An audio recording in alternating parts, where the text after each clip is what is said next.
എല്ലാം നല്ലതിനാണെന്ന് വിചാരിച്ചാ മതി. അങ്ങനെ വിചാരിക്കണമെങ്കിൽ അതിന്റെ ലക്ഷണം കാണണ്ടേ? ടീച്ചർ ഒന്ന് ചിന്തിച്ചു നോക്കിയേ. ഈ വീട്ടിലോട്ട് വന്നപ്പം എന്നോട് എന്താ പറഞ്ഞേ? മാനേജറുടെ വീട്ടിലെ ചടങ്ങിന് നമ്മൾ എന്തിനാ പോന്നേന്ന് അല്ലേ? പക്ഷേ വന്നെത്തിയന്റെ ഗുണം കിട്ടിയതാർക്കാ? ഒന്നാമതൊരു മാലയല്ലേ സമ്മാനമായിട്ട് കിട്ടിയത്, അതും വീരഭദ്ര സാറിന്റെ കയ്യിന്ന്. അതിൽ പരം ഭാഗ്യം വേറെ എന്തുണ്ട്? ഇതും അതുപോലെ കരുതിയാ മതി. നെല്ലിക്ക ആദ്യം കഴിക്കും പിന്നെ മധുരിക്കും എന്ന് കേട്ടിട്ടില്ലേ?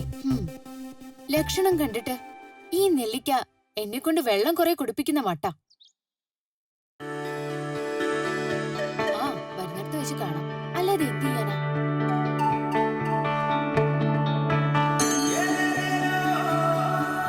അങ്ങോട്ട് നോക്കിക്കേ, നല്ല രസമുണ്ടല്ലേ കാണാൻ?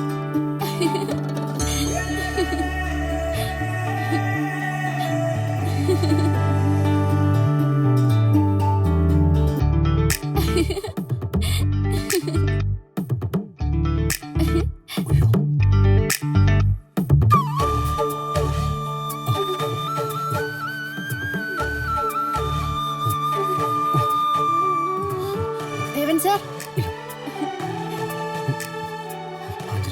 Sir good evening sir.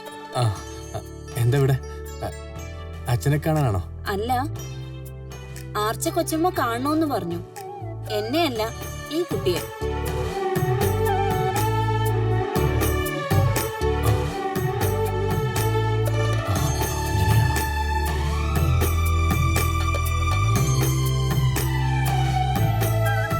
ഇത് നമ്മുടെ സ്കൂളിലെ പുതിയ ടീച്ചറാ, അല്ലി.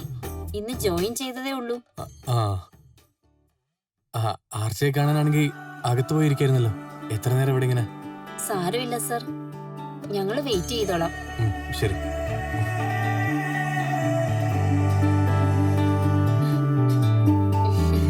ആളെങ്ങനെയാ?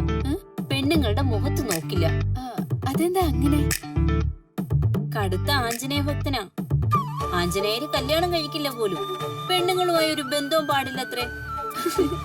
ഇക്കാലത്തും ഇങ്ങനെയുള്ളവരൊക്കെ ഉണ്ടോ? ഓരോരോ വിശ്വാസങ്ങള്. ഒന്നും മിണ്ടാതിരിക്കാൻ പറ്റുമോ?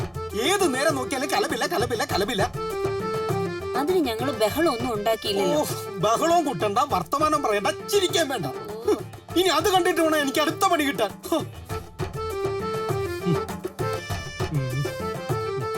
ഇയാൾക്കിത് എന്തു പറ്റി?